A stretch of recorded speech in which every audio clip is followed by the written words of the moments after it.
everyone. Welcome back to TC911 Beyond the Call, episode 14. I am your host, Abbey Dudek, the communications coordinator here at Tarrant County 911 District.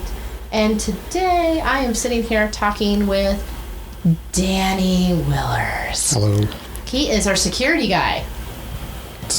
Yes. I wanted to say that because now everyone's thinking of some, when you go to concerts and there's always like the big dude with like the black t-shirt, it says security. Everyone's probably thinking of that right now. Oh yeah, that's definitely me. Isn't it though? So Danny, before we continue even further, why don't you explain to everybody what your job title is and what you do here at Tarrant County 911 District? Okay, so I am the security analyst for Tarrant County 911 District. So that entails monitoring the network. It entails looking over our administrative side of things, as well as the PSAP 911 side of things, and making sure everybody's aware of the risks, and also doing cybersecurity education with our staff, analyzing data, looking at network traffic, all kinds of things. That sounds impressive. Especially the fact, now, as a staff member, I actually appreciate the cybersecurity stuff, and I've learned so much. Not only is it educational, but it also scares the bejesus out of you, too. There's a little bit of a scare tactic with it, just to get people's attention. You are winning on that.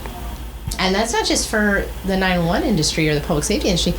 This is information that everyone should know, too. Definitely. So change your passwords. Don't give stuff out. Don't use public Wi-Fi's, right? Try not to use public Wi-Fi unless you really have to, or if you have a good VPN service, make sure you turn that on, so that your traffic is being protected and being encrypted, and somebody can't just eavesdrop into the Wi-Fi to see what you're doing, where you're going, what you're up to. An easy term of we don't want anybody hacking the 911 system, I guess, would be the way that everybody thinks of that, or security breach of the 911 system, just like you would at Wells Fargo, that they had issues and that kind of stuff, because that can happen anywhere. Right. So yeah, we definitely don't want to have a situation where 911 gets compromised. Definitely don't want our staff and our administration getting compromised. So we want to make sure everyone's protected. And I think the important thing is that whatever you guys learn regarding security is that it's also applicable at home and with your family and at school, with your own bank account. So whatever best practices you're learning here at work when we're doing our training, you can apply it at home. And I do that. And for y'all at home that are listening, how are you being secure with your personal information? How are you, how many platforms do you have a credit card sitting on, or banking information, or stocks or something like that? And how many people are you emailing information to, or texting information, texting numbers? I actually have seen people text banking numbers to someone else, and I'm like, oh my gosh, don't do that. Yeah. Because they can get you there too. Yeah, due to Danny's efforts, I find myself, proficient. I'm graduating to my security knowledge, especially with phishing. Those emails, I get them a lot because of what I do here at the district, and I'll get I'm getting podcast ones. So you're not talking about the phishing test that not we the phishing. send No, out. this is the actual phishing emails. Yeah. Yes, I'm actually getting hook, line, and sinker. So all of our staff. So if you're on any social media site, and that can be scraped. If you're on any website where your name, email, phone number is listed on there, there are sites for even the state, like our director and our finance manager are listed on there. Our HR person is listed on there. They will get emails targeted to them because, oh, look, that's public information. I see their name, I see their email, I see their phone number. I'll start texting them something, I'll email them something. So the same thing's happening to you. They're seeing that you're putting out their podcasts and you've got all kinds of information you're putting out there on social media. All right, so this is the person we need to talk to regarding social media. Let's send her fake Twitter login, send her a fake Facebook login, talk to her about, downloading some software that we have. So hopefully that will get her to download it, execute it, and compromise her machine. And then we'll have access to 911, right? That's the end goal, is try to take things down, try to disrupt business. But luckily I've been educated by Mr. Danny here that doesn't happen. The videos are great. Every time I get my notification that I have training to do, I'm like, oh, it's time for another episode. So Danny, how long have you been at the district? I believe this is my 9th year. Wow, 9 years. So it'll be 9 years. It's coming up in the summer. It'll be 9 years. Wow. 9 feels like longer, shorter? It does feel long. I mean, this is just another job I've had within 911. So you and I both were call takers for a little bit there. Yeah. Short stint. You were in Willars. I did some part-time in Willars, and then I was at Netcom over in Keller. Because I forgot about that. Because you and I think, when we went to Willars, we were there at the same time. We were there at the same time. But different shifts, so I never saw you there. Yeah, different shifts. But when we first got hired, I think we went to the city to go get our hiring stuff. We did something. Oh, did we? Yeah, I'm pretty sure that was you. So long ago. Yeah, it was like 2014. That was a while back. Yeah, that was a hop, just skip and jump away. Mm-hmm. So so you worked at Keller 911 and then part-time at Lewis. What did you do prior to 911? So prior to 911, I worked for PayPal. So I started my technical career at PayPal because there's where I've learned to code. I was talking to the other guys in our IT network team about that earlier today, is that my introduction into HTML, JavaScript, PHP, Perl, ASP, all those scripting languages, I started at PayPal working as a technology support, taking calls from developers and then wanting help with adding shopping cart buttons and other features that PayPal had for merchants to add to their websites. So from there, I went on to being a business analyst at PayPal, and then left there, came back to Texas, and then went to go work for Keller. And then you saw this job open up? Yeah. So there was an opportunity to apply for a networking position here as a network specialist, working for Monty, and I applied for it and kind of talked about. I remember my job interview. Monty and Kevin, and I want to say Yvonne was in there.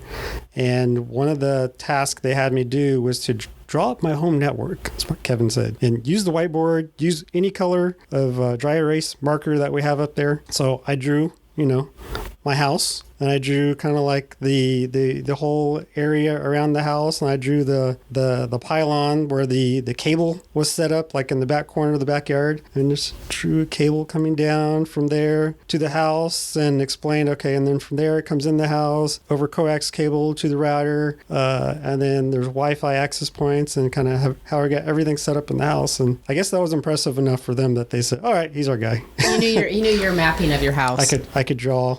But I only used black. I didn't use all the other colors. Oh, that's okay. So, they got the point, though. Clearly, you've been here, and now you're almost here a decade. Yeah. A decade. Now, pretty soon you'll be like, I've been there a decade.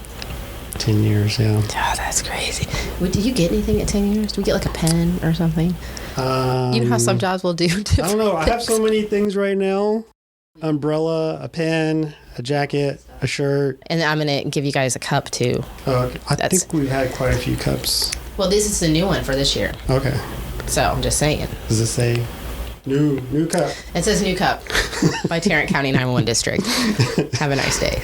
Have a nice day. Great. That's Abbey's new cup. Yeah, new cup. So, well, wow. I didn't know that you worked at PayPal. I don't use PayPal that much anymore. I used to, but I don't use it that much. I still use it, and they own Venmo, and there's a lot of competitors out there now. But yeah, Venmo and Zelle. Zelle's through banking, yeah. And so, I still use those.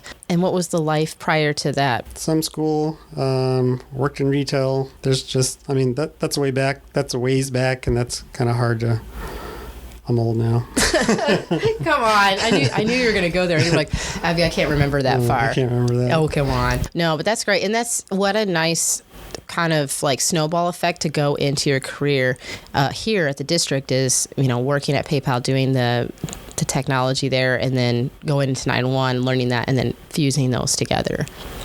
So that's kind of a great, handshake to go into. I mean, it's the same thing. Like, I have graphic design, I have, public relations, and then I went to go be a dispatcher, and then, okay, here we go. We kind of have the same story, Danny. Yeah. I mean, our career path kind of led us to where we are today. I've taken knowledge from PayPal, the technical side of it, and even the risk side of it, and then came to 911, learned the back end of 911, the call taking, dispatching, learning to have, multiple ears. You can listen to everything going on. And then came here, got introduced to networking, got a few more computer skills under my belt, cybersecurity. And then I now use some of those same skills, monitor the network, watch for things going on, listen to, even in our NOC area, Network Operations Center. Thank you.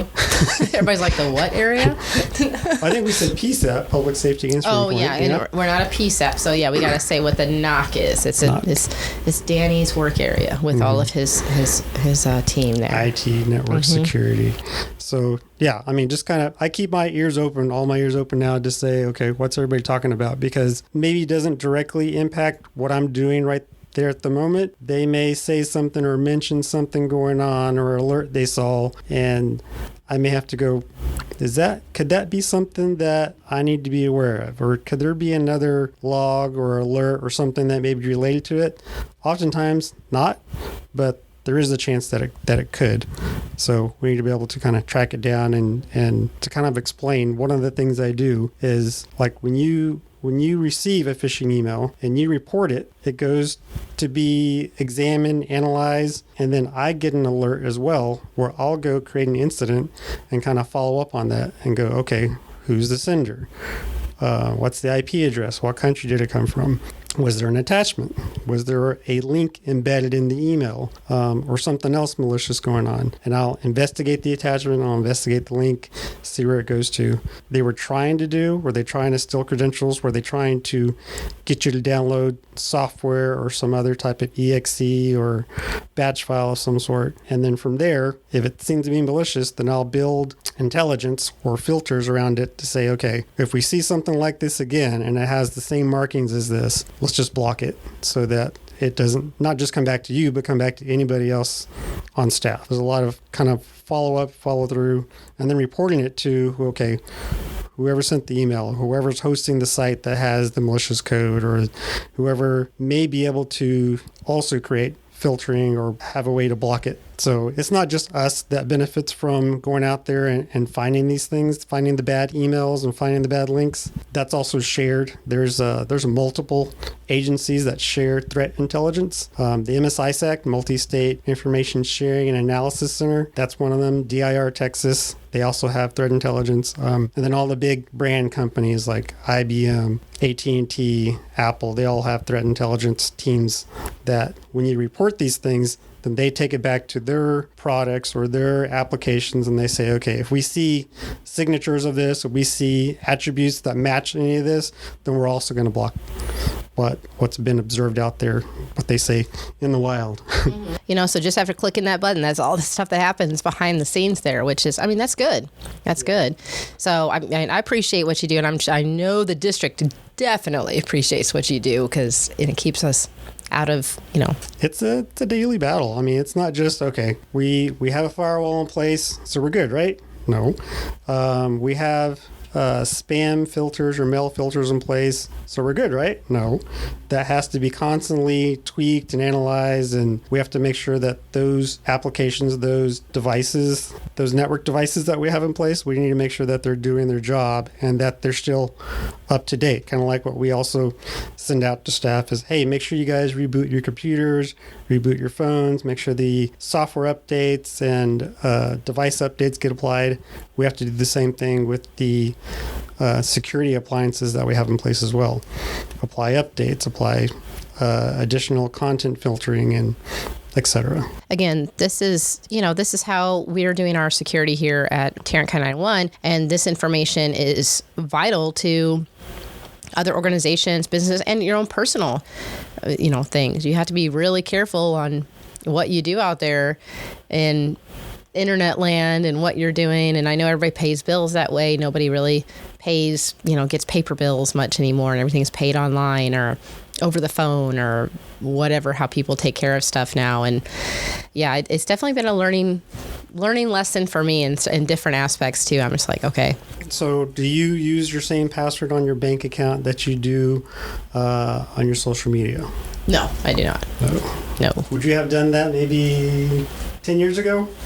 I probably would have done that like 4 years ago. I mean, to be honest, no, but I've changed. I monthly change all of our stuff, everything I do here at the district, and then all of the stuff I have personally too. But it's because of, the education and everything that you get, and you start realizing like, oh my gosh, this is actually, yeah. And I've changed too. I'm still learning. I mean, just as much as everybody else. Things don't stay static. They're constantly changing. The threats out there, the way that they're manipulating data, manipulating devices, the entry points that they have, that's constantly being updated. And sometimes they go back and use old methods of trying to infiltrate systems or get credentials. Yeah. So even like you said, 10 years ago, my passwords probably were all very similar. Mm-hmm. And just, change a character here or add a number at the end and just, okay, now it's password 1, password 2, password 3. Those things you can't do anymore because that's the bad guys are going to, once they find that you have a credential, and everybody has a username and password that's been stolen. It's already out there, and they're on lists, and you can find them on what you want to call the dark web, the deep web. You can find these what they call rainbow tables. They will say, oh, okay, here's a password that Abbey used back on this social media site 4 or 5 years ago. You know what? Let's see if she uses it on the current social media site that she's using now. They'll try to access using your login from wherever they're at. And okay, well, that didn't work. Well, she had a number at the end. Let's increment it by 1, and we'll keep trying it until they get it. Oh, it's a year, 2022. Let's change it to 2023. Now it worked. Mm-hmm. So they recognize patterns, and they have automated systems now too that will try the same thing. They don't have to have somebody sitting there at the keyboard trying to brute force your password. They can just go, here you go, automate it, try every combination you can find, and do it backwards, forward. I mean, you think, okay, if I just type this in backwards, they'll never guess it. No, they have a system to do that. They've automated it. So you heard it here, folks. Change your passwords and make it completely wonky. Use a password manager and let it create a password for you. We use a password manager here at the office, and I love it. I mean, it's so helpful. It keeps everything secure, and you just, you got everything in one little basket there, but you have your different passwords for stuff. And it's just, and plus too, like I said, the education that's given from you as a security person on, it reminds you like, okay, you know what? I'm going to change this. Or if you'll be like, hey, this has been going on. Because Danny also gives us updates via email of maybe a story that's going on or something that's breaking in the news for anything that's obviously security related, for personal information. And even, it's not just work related stuff. It'll be like, hey, if you guys use this bank or that bank, just heads up. And that's great information, because then that right there should be a bell that goes off in your head that says, hey, you know what? This is a sign. I'm going to go ahead and change this password, or I'm just going to call and see how things are going. Yeah, there's always some business, some manufacturer, some developer, some company that's having a new breach. And I think, so I can say this one because it's public out there, T-Mobile has been breached numerous times just over the past 4 years. So one of the emails I've sent out to staff before is, all right, guys, so you T-Mobile users just know that whatever username, password, whatever credit card you had on that site, that's now been compromised. It's known. So go change your credit card number, go change your passwords, and don't use that password or anything similar anyplace else. Yeah, and that's happened to me twice. One was with the city I lived in. There was a water yes, department. the water department that got compromised. Yep. And so I immediately went in, removed like all of my payment stuff, and was like, okay, we're just going to hang out and do the old school way until that happens, until that gets fixed. And then Wells Fargo was publicly published about, or it was put out there that they had a few years back that they had issues. And I was like, okay, I got to change all that, order new stuff. Yeah. So and sometimes it's like even the apps on your phone or the applications you have on your computer. MyFitnessPal, that one was compromised, I think, more than once. So wait, MyFitnessPal? I'm grabbing my phone. delete. I got to see, because I don't think I use that one. No, I use Samsung Fitness. I don't use MyFitnessPal, but it sounded really familiar. Yeah, so MyFitnessPal, I don't remember who develops it, but that was compromised a ways back. Same thing. If whatever username, email, password you're using on there, remove it off there, and then don't use that password anyplace else. And just know that your information's out there already, just like the credit bureaus. Okay, We've had breaches of the credit bureau, so you know your social security number is out there. You know your name and address is out there, and people think, okay, what's someone going to do with that? What are they going to do with my social security number? Try to go get credit in your name, right? But what else could they do with that information if they know how much money you owe to creditors? They may go, oh, you know what? Abby's in financial disarray because she has all this debt. Let's contact her and see if maybe she wants to do something for us, and we'll offer to give her a bunch of money if she would just, add this software to the systems at Tarrant County 911. Just put this USB device in your computer. Why can't they do good things? Like say, you know what? If you can ring up my credit card, why can't you just set it to 0? Reset. Why can't you just be a good cyber bad person or whatever and be like, I'm gonna wipe out everyone's debt. What is that, like Robin Hood? Yeah. Like be the Robin Hood? Yeah, be the Robin Hood of hacker. cyber things. Like, why can't you do that? Like when I was still paying on my student loans, why couldn't you just set it to 0? Reset. Just reset. Just look, it just reset back to 0. Wasn't that like the premise of like Fight Club also at the end of it? Weren't they like going to blow up all the credit agencies or the credit card company because they were going to try to wipe out everybody's debt? You're going to have to go back and look at the movie. I'll have to, it's been a while, but I do know you're not supposed to talk about it. Oh, yeah. So why are we talking about it? Great. Let's delete that out of the list. We got to delete it. We got to edit this out. But yeah, why can't they do that and do something like, oh, hey, But now, any creditor that's listening to this podcast is probably like, no. So. Or why can't they go reset your passwords for you? Because, that's a pain, having to go change all your passwords. You know what? They would actually probably make an honest living of being like, hey, what's your job? Well, I used to be a hacker, but now I get paid in good terms of just changing people's passwords for them. What a nice thing, and then people really appreciate that. Yeah. And then after a while, they all turn good and they don't do that anymore. And they just help people change passwords, and then we don't need them. There have been attempts because of the credit bureau breaches. There have been attempts by some what they would call white hat hackers. So white hats usually are people that try to do good, even though they have a lot of knowledge about internal processes and stuff. They try to do well, or kind of like one of my certifications is a certified ethical hacker. So even though I know how to do bad things, or I know how necessarily bad actors are getting into systems, I use that knowledge to help defend systems. But there have been people that have reached out to persons to say, you know what, your information is out there on the web, and they've tried to reach out to them, and it's usually not accepted very well. You get the call that says, oh, hey, Mrs. Collins, I see that you live at this address and you have these kids, your dog's name is this. I also see your credit card information and all your passwords. Click. They're trying to sell them on being more secure, but once they hear that their information's out there, they don't even want to talk to the person that is trying to explain it to them. So it's like you're a Sour Patch Kid. You're sour and then you're sweet. You did bad things, but then you're trying to make up for it and be good. They got the sour, then they spit it right out. And like, wow. It's like just trying to be sweet now. I guess so. I guess so. Well, now I'm like, you know what? See, now even this conversation, I'm like, I'm gonna go and check all my stuff again to make sure that we're okay. To make sure your passwords regularly. Yeah, that I always do now too. And if you make it fun, it's I always say fun. I know, and you're giving me this squinty eye. Like, what do you mean fun? Like, I mix different things up to make it fun, and I still remember it because it makes me laugh. Yeah, it's just my own Abbey way of just being secure. Okay. Good job, Abbey. Good job.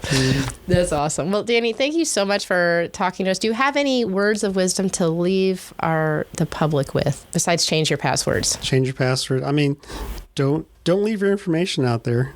I mean, like if you have stuff that's out there, like your phone number, email address that's on your social media, if you have information about things that they can use to try to figure out what your passwords are, like password hints. Well, what college did you go to? What street did you grow up on? That kind of information. Don't put the things that they're asking for. So like a password hint that says, tell me your mother's maiden name. Use something else. I like green, the color green. And then put that in your password manager. Just say, for the password hint of mother's last name, I put green. For the password hint of dog's name, I put cell phone Sally. Don't use that one. For the password hint of what was your high school mascot, put a bear. A bear. I didn't have it. Put Cyber. I see what you're doing. There you go. Yeah. Yeah. Okay. Yeah, that's good. That's good information. That is good information. One thing I thought about too before we go is I've also heard, when you go on Facebook and it'll say there'll be some, I don't even know if it's a company, I don't know what it is, but they'll be like, name your this or that, or what year you were born, or show the favorite movie from your favorite year. I have heard that those are like they're getting information off of that because you already have your name and now you're telling them what year you were born or any other information. And I've been telling people, don't do those. That's another form of phishing. So they'll have a questionnaire or they'll send you a survey and say, fill out the survey, we'll give you $50 in return. Same thing. They're trying to social engineer you to get that information, and they'll try to use that to send you a malicious email, or they'll try to use it to get to that password hint, or set up credit, like we were saying a while ago. Try to go set up credit using that information. Yeah, because that's a big thing. Because I know a lot of people out there. I see it on social media, and that you'll see those in the feed, and you'll see they'll use some colorful post, and they'll be like, what was the popular movie of the year you were born? It seems innocent, but they're getting information off of that, or it'll be something else. Like, what was popular the year you graduated high school, and so you're given the year you graduated high school, which I'm sure, like, based on what you're telling me, Danny, I mean, they can find so much stuff just off of little information with all of the technology that they have on their side. So, so don't answer those. If you want to answer them so bad, take a screenshot of that, put it on your own page, and then have your friends answer it. Don't go off of their page, So, yeah, that's a lot of things. But yeah, I was just thinking of that as we were talking about that. So before we left, I wanted to make sure that you clarified that. Yeah, that's a no-no too. Yeah, there's all kinds of cybersecurity related stuff we can go into, but there's so many different facets of it that, I mean, I don't want to scare everyone. Yeah. I don't want to scare everyone, but sometimes you should be a little I was afraid of boring everybody with cybersecurity. No, this has been exciting. This is exciting. Don't tell anybody else. This is a really exciting podcast. Like, they're not going to hear this. No, it was. You should listen to this. Yes. You should listen to this podcast. So, Danny, I really appreciate your time. I know you're a busy guy and everything, and I appreciate what you do here at the district and for our 911 system in general and keeping the 911 system safe. I appreciate it. Well, not a problem. And everyone, thank you so much for listening today. Join us next Monday. We have all new podcasts every Monday, and I hope that you have a fabulous week.